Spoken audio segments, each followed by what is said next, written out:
আপনি তো সম্রাটের মর্যাদা, ইস্তেখলাফের মর্যাদা আছেন আপনি। তো আপনার এই তুচ্ছ এই সামান্য জিনিসের প্রতি তো আটকে থাকার কথা না। একটা হায়ার পারপাস আছে, একটা গ্রেটার অবজেক্টিভ, লক্ষ্য আছে আপনার। কোনো বস্তু কোনোদিন মানুষকে কোনোদিনই শান্তি দিতে পারে না। আপনি হয়তো বা তথাকথিত সুখের পেছনে ঘুরছেন, কিন্তু সুখ কি আসলে? সুখ কি কোনো বস্তুর মধ্যে সীমাবদ্ধ? আপনি কখনো তাহাজ্জুদে লুটিয়ে পড়ে দেখেছেন সুখ কাকে বলে? আপনি কখনো 2 ঘন্টা একাধারে কোরআন তেলাওয়াত করে দেখেছেন সুখ কাকে বলে? আপনি কখনো আল্লাহর সামনে দুহাত তুলে কেঁদে বলেছেন সুখ কাকে বলে? কেঁদে আপনি কি কোনোদিন দেখেছেন যে সুখ কি? সুখ কি ম্যাটেরিয়াল পজিশনের মধ্যে আছে, নাকি সুখ যিনি আপনার অন্তরের মালিক? সুখ তো এটা শরীরের কোনো জিনিস না। এসির মধ্যে থাকলে যে আপনি সুখে থাকবেন, নট নেসেসারিলি। আপনি যদি সিংহাসনের মধ্যে থাকেন, মোস্ট পাওয়ারফুল, প্রচন্ড ক্ষমতাধর, তারপরে যে আপনি সুখী, এটা কে বলবে? যদি তাই হতো তাহলে তো ফেরাউনই সবচেয়ে বেশি সুখী থাকতো।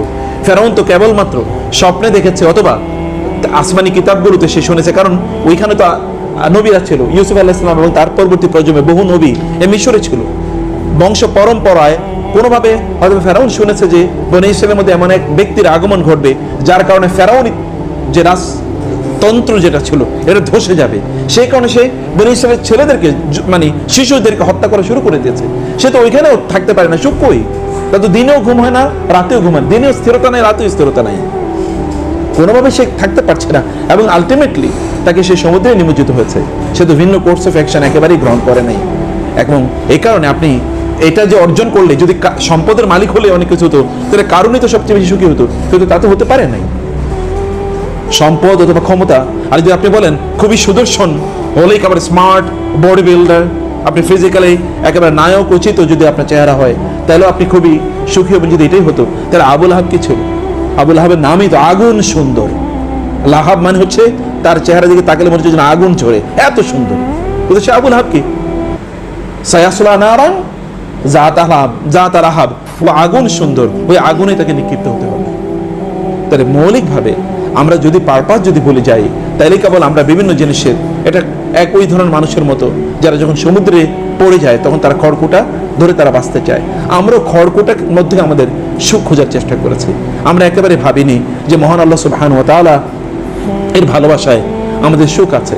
আপনি কোনোদিন আপনি আরব কবিরা অসাধারণ কথাবার্তা তারা বলতেন। ইমরুল কায়েসের নাম আপনারা শুনেছেন। তিনি ইমরুল কায়েস কবিতা বলছেন যে, মানে তার কবিতায় বলছেন, আমরু আলা দিয়ারি লায়লা উকাব্বিলু জাল জিদারি ওয়াজাল জিদার। আমি লায়লার বাড়ির পাশে দিয়ে যাচ্ছিলাম এবং তার বেডরুম, তার ঘরের দেয়ালগুলোকে আমি চুম্বন করছিলাম। ওয়ামা হুব্বুদ দিয়ারি শাগাফাত কলবি। এই দেয়ালের ভালোবাসা আমাকে আকৃষ্ট আসলে করে নাই, আমি পাগল হয়ে যাই নাই। ওয়ালাকিন হুব্বু মান সাকানাদ দিয়ার, বরং এই বাসায়, এই ঘরে যিনি বসবাস করতেন তার ভালোবাসা মূলত আমাকে পাগল বানিয়ে দিয়েছে। এখান থেকে আমি যদি আপনাদেরকে বলি, আল্লাহর ভালোবাসা কি আপনাকে পাগল বানিয়েছে? আল্লাহকে আপনি কতটুকু ভালোবাসতে পেরেছেন বলেন তো? আল্লাহ সুবহানাহু ওয়া তাআলা তিনি বলেছেন যে সকল ব্যক্তিরা আমার প্রত্যাশা, রাসূল সাল্লাল্লাহু আলাইহি ওয়াসাল্লাম বলেছেন, মান আহাব্বা লিকা আল্লাহ আহাব্বাল্লাহু লিকাআহু। কেউ যদি আল্লাহর সাক্ষাৎ চায়, আল্লাহর সাক্ষাৎ সে ভালোবাসে, তাহলে আল্লাহ সুবহানাহু ওয়া তাআলা তার সাক্ষাতের অপেক্ষায় থাকেন। একবার চিন্তা করে দেখেছেন, আপনার রব, তিনি যিনি আপনাকে সৃষ্টি করেছেন, সবকিছু তিনি বানিয়েছেন, তিনি আপনার জন্য সাক্ষাতের অপেক্ষায় আছেন যে কখন আমার ওই বান্দা আসবে, কখন ওর সাথে আমার সাক্ষাৎ হবে। তিনি ভাবছেন, ফামান কানা ইয়ারজু লিকা রাব্বিহি ফালইআমাল আমালান সালিহান ওয়া লা ইউশরিক বিইবাদাতি রাব্বিহি আহাদা। আপনার রব আপনার সাক্ষাতের জন্য অপেক্ষা করছেন।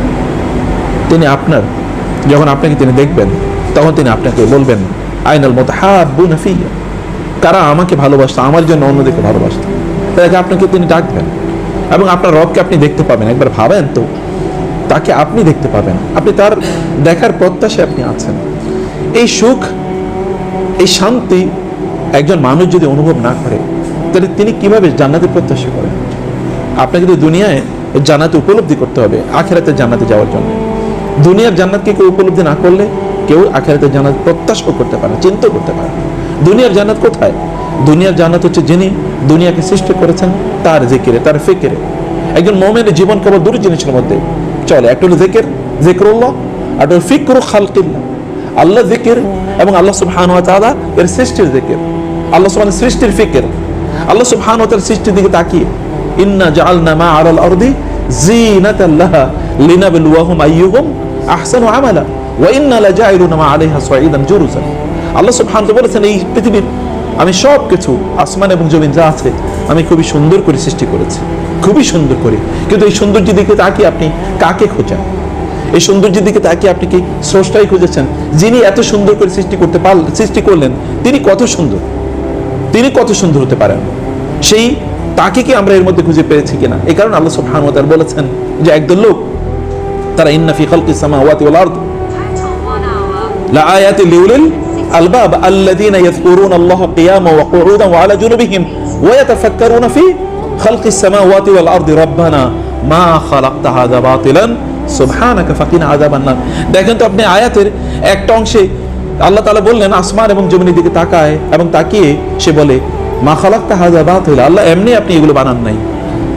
আপনি ওগুলোর ব্যাপারে বলছেন আল্লাহ এমনি আপনি ওগুলো বানান নাই, তাহলে আপনি কেমনে মনে করেন যে আপনাকে আল্লাহ তাআলা এমনি বানিয়েছেন? আপনি কিভাবে মনে করেন ওগুলো তো আল্লাহ এমনিতে সৃষ্টি করেন নাই? সেই উপলব্ধি যখন একজন মানুষের হয় এবং তখন তিনি বলেন সুবহানাক, আল্লাহ আপনার যথাযথভাবে। সুবহানা মানে কি? What is the meaning of সুবহানা? সুবহান মানে হচ্ছে আল্লাহ সুবহানাহু ওয়া তাআলা সকল অপূর্ণাঙ্গ থেকে আল্লাহ তাআলা মুক্ত। আল্লাহ সুবহানাহু ওয়া তাআলা কোনো ডিফেকশন নাই, কোনো ডিফেক্ট নাই, কোনো ইমপারফেকশন নাই, কোনো উইকনেস নাই। আল্লাহ সুবহানাহু ওয়া তাআলা has not created anything without any purpose.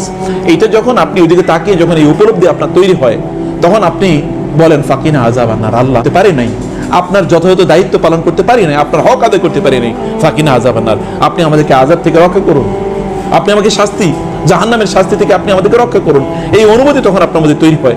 প্রিয় ভাইরা বোনেরা, আপনি আল্লাহ সুবহানাহু ওয়া তাআলার ইবাদত করে আল্লাহ সুবহানাহু ওয়া তাআলাকে সন্তুষ্ট করবেন। Not you are in this position. আমরা আল্লাহর ইবাদত করে আল্লাহকে সন্তুষ্ট করতে পারবো না। গুনাহ মানুষ করবেই, কুল্লু বানি আদম খাত্তা, মানুষ গুনাহ করেই, কিন্তু মানুষ ওই মানুষই তারা শ্রেষ্ঠ যারা গুনার পরে আল্লাহর কাছে কি করে? তওবা করে। তওবা তো আপনার জন্য এটা এক ধরনের ডিটারজেন্ট, এটা ইস্তেগফার একটা ডিটারজেন্ট, এটা আপনার সকল গুনাহগুলো মুছে আপনাকে পাক সাফ পবিত্র করে দেয়।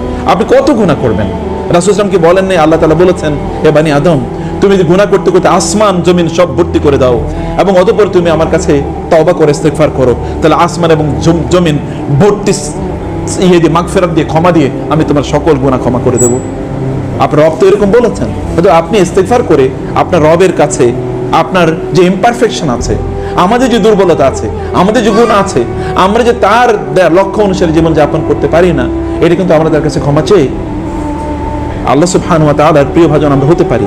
আল্লাহর জিকিরের মাধ্যমে আল্লাহর পক্ষ থেকে আপনার যে তমানিনা প্রশান্তি এটি কিন্তু আপনি অর্জন করতে পারেন। আপনার পিতা ইব্রাহিম আলাইহিস সালাতু ওয়াস সালাম তিনি আল্লাহ সুবহানাহু ওয়া তাআলা বলেছিলেন যে আল্লাহ আরিনি কাইফা তুহিল মাউত, আপনি আমাকে দেখান কিভাবে আপনি মৃতকে পুনর্জীবিত করবেন। ইব্রাহিম সালামকে আল্লাহ কি বলেন নাই তুমি কি আওয়ালাম তুমিন, তুমি কি ঈমান আনো নাই, তুমি কি বিশ্বাস করো নাই? তিনি বলেছে ক্বালা বালা ওয়ালাকিন লিয়াতমাইন্না কলবি, আল্লাহ আমার অন্তর আমি আরো প্রশান্ত করতে চাই, আমার অন্তরে আরো শান্তি আসুক, আপনার জিকিরে আমার আরো অন্তরে শান্তি আসুক। ইব্রাহিম আলাইহিস সালাম যিনি আল্লাহ সুবহানাহু ওয়া তাআলাকে খুঁজে পাওয়ার শ্রেষ্ঠতম পদ্ধতি তিনি আমাদেরকে দেখিয়ে দিয়েছেন এবং এই কারণে আল্লাহ তাআলা তিনি তাকে আল্লাহ তাআলা ইব্রাহিম আলাইহিস সালামকে আমাদের পিতা বানিয়ে দিয়েছেন, মুসলিম উম্মার পিতা। হুয়া সাম্মাকুমুল মুসলিমিন, তিনি তোমাদের নাম রেখেছেন মুসলিম। এবং মিল্লাত আবিকুম ইব্রাহিম, তোমাদের বাবা ইব্রাহিম তার জীবন আদর্শ হলো এইটা, এই জীবন আদর্শে তোমাদের চলা দরকার। ইব্রাহিম আলাইহিস সালাতু ওয়াস সালাম তিনি আত্মার স্যাটিসফ্যাকশন খুঁজেছেন। ইয়া আইয়াতুহান নাফসুল মুতমাইন্নাহ ইরজিই ইলা রাব্বিকি রাদিয়াতাম মারদিয়া ফাদখুলি ফি ইবাদি ওয়াদখুলি জান্নাতি। আপনি আল্লাহ সুবহানাহু ওয়া তাআলা কখন আপনাকে বলবে হে প্রশান্ত আত্মা তুমি আমার দিকে এগিয়ে আসো, ইরজিই ইলা রাব্বিকি রাদিয়া, তোমার রবের কাছে তুমি আসো, রাদিয়াতাম মারদিয়া, তুমি তোমার রবের প্রতি সন্তুষ্ট, তোমার রব তোমার প্রতি সন্তুষ্ট। আপনার রবের প্রতি আপনার সন্তুষ্টিকে আপনি প্রকাশ করতে পেরেছেন?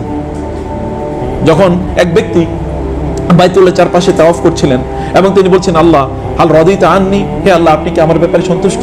তখন ওমর রাদিয়াল্লাহু তাআলা বললেন লোক এদিকে আসো, তুমি যে বলছো আল্লাহ তোমার ব্যাপারে সন্তুষ্ট কিনা, তুমি কি আল্লাহর ব্যাপারে সন্তুষ্ট? তুমি কি আল্লাহর ব্যাপারে সন্তুষ্ট? বলে যে আমি তো বুঝিনি আমি আল্লাহর ব্যাপারে সন্তুষ্ট কিনা।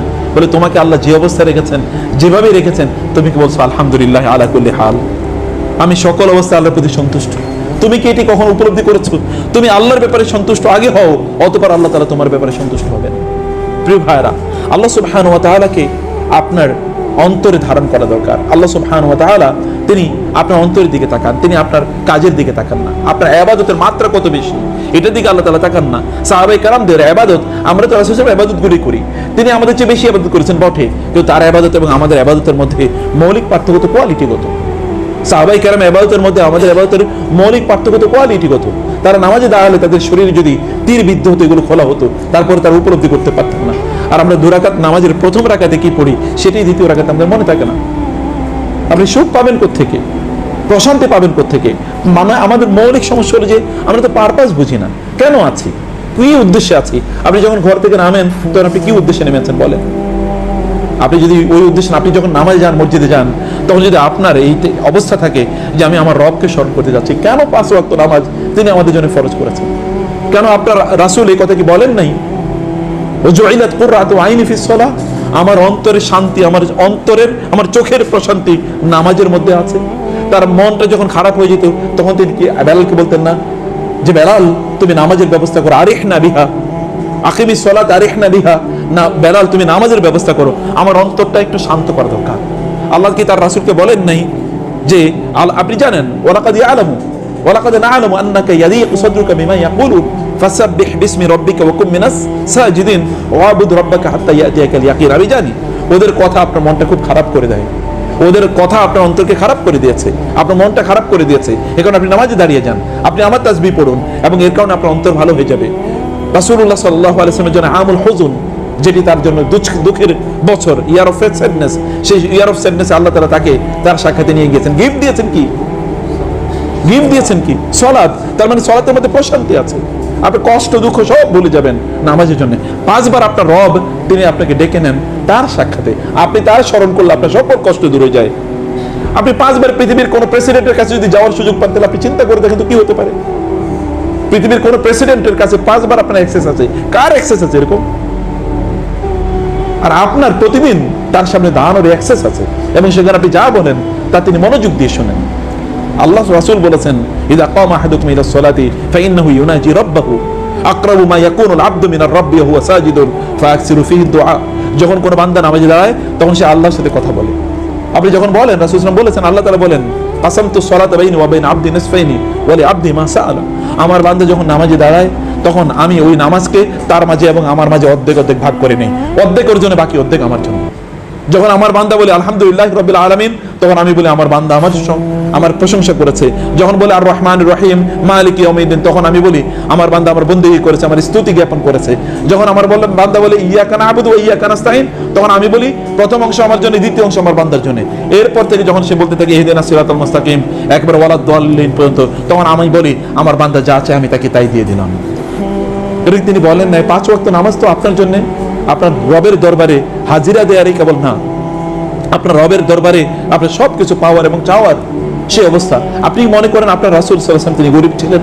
নো, তার সম্পদের প্রাচুর্য ছিল, কিন্তু সম্পদ তিনি কি করেছেন কি? রাসূল সাল্লাল্লাহু আলাইহি ওয়াসাল্লাম সম্পদ, আমাদের জীবনটা এতটা আত্মকেন্দ্রিক, আমরা কেবল সম্পদ উপার্জন করি আমার নিজের জন্য, আমার পরিবারের জন্য, অথবা আমার ছেলে মেয়েদের জন্য। এর বাইরে কোনো কিছু নাই, এর বাইরে কোনো চিন্তা নাই। আপনি ডিগ্রি অর্জন করেন কেবল, তাহলে আপনার ইনকাম হবে অনেক বেশি, তাহলে আপনার পরিবার পরিজনকে আপনি সার্ভ করতে পারবেন, আপনার তখন স্যালারি বাড়বে, আপনার তখন ইনক্রিমেন্ট বাড়বে। বাট হোয়াট অ্যাবাউট ইউর মানে serving your creator and serving the creation of your creator? আপনার স্রষ্টাকে আপনি সেবা করবেন, স্রষ্টার সৃষ্টিকে আপনি সেবা করবেন, সেই বিষয় কই? সে মানসিকতা কোথায়? আপনি মানুষকে এমনিতে কোনো মানুষকে ডাক দিয়ে তার সেবা করে দেখেছেন যে সেখানে অন্তরের স্যাটিসফ্যাকশন, যা প্লেজার কেমন আসে? এটা কেবল আল্লাহর জন্য করেছেন, এটা করেই দেখুন না, এটা করেই দেখুন যে আপনার তখন পরিতৃপ্তিটার লেভেলটাকে, আপনি তখন পারপাসফুল লাইফ লিড করছেন। রাসূল ইসলাম বলেছেন কোন একজন ব্যক্তি সকালবেলা যখন ঘুম থেকে উঠে এবং তার আখিরাত কেন্দ্রিক যে তার আজকের জীবনটা সাজায়, আজকে আমি যা করব সব কাজ আখিরাত কেন্দ্রিক করব, যদি এটা এই ব্যক্তি করে, তাহলে আল্লাহ সুবহানাহু ওয়া তাআলা এই গোটা দুনিয়া ওই ব্যক্তির পেছনে ঘুরিয়ে দেন, গোটা দুনিয়া এবং ওই ব্যক্তির পেছনে ঘুরতে থাকে। রাসূল সাল্লাল্লাহু পেছনে কি ফেরেশতা এসে, আসমানে ফেরেশতা মানে পাহাড়ে ফেরেশতা এসে বলে নাই, জিবরিল এসে কি বলে নাই ইয়া রাসূলুল্লাহ আল্লাহ পাঠিয়েছেন আপনি আমাকে অনুমতি দিতে এই উহুদ পাহাড়কে আপনার জন্য স্বর্ণ বানিয়ে দেওয়ার জন্য? অথবা পাহাড়ের ফেরেশতাকে এসে বলেন নাই আল্লাহ পাঠিয়েছেন খাদো, আল্লাহ পাঠিয়েছেন ইয়া রাসূলুল্লাহ আপনি কেবল অনুমতি দেন এই 2 পাহাড়কে এই জনপদের মানুষের উপর ছুড়ে মারি এবং তাদেরকে আল্লাহ তাআলা ধ্বংস করে দেবেন। রাসূলের কাছে কি অনুমতি নিয়ে আসেনি? পৃথিবীতে এর চেয়ে পাওয়ার আর কি আছে? যুদ্ধের ময়দানে তার জন্য ফেরেশতা আসেন না? 5000 ফেরেশতা এসেন, 3000 ফেরেশতা এসেন, ওয়া জুনুদান লাম তারাহা, আপনি দেখেন খন্দকের যুদ্ধে আল্লাহ পাঠিয়েছেন কি? আল্লাহ তো পাঠিয়েছেন কেবলমাত্র রিহ, বাতাস। বাতাস দিয়ে আল্লাহ সুবহানাহু ওয়া তাআলা নাস্তানাবুদ করে দিয়েছেন তাদেরকে, কারণ তাদের পারপাস ছিল আল্লাহ সুবহানাহু ওয়া তাআলার, লক্ষ্য ছিল আল্লাহর। সুলাইমান আলাইহিস সালাতু ওয়াস সালাম তিনি যুদ্ধে যাবেন, যুদ্ধের জন্য 10,000 ঘোড়া প্রস্তুত করেছেন, কিন্তু আল্লাহর জিকির মানে কেবল আসরের নামাজ পড়তে পারেন নাই, এই কারণে 10,000 ঘোড়াকে তিনি জবাই করে ফেলেছেন। এই ঘোড়া আমার দরকার নেই, আমার রবের আমি ইবাদত করতে পারলাম।